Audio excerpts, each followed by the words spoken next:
સુરત શહેરની crime branch પોલીસે Ichchhapur police સ્ટેશનના એનડીપીએસના ગુનામાં વોન્ટેડ આરોપીને ઝડપી પાડ્યો।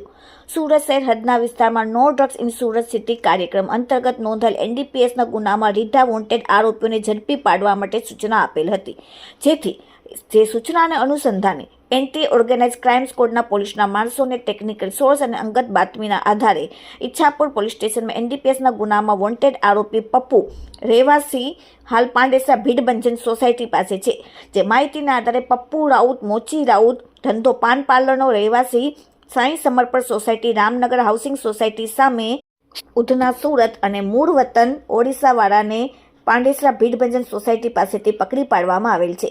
આરોપી ઈચ્છાપુર પોલીસ સ્ટેશનમાં એનડીપીએસના ગુનામાં વોન્ટેડ હતો।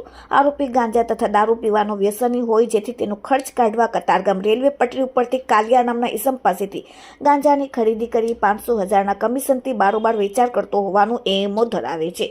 Bureau report, daily India TV, Surat.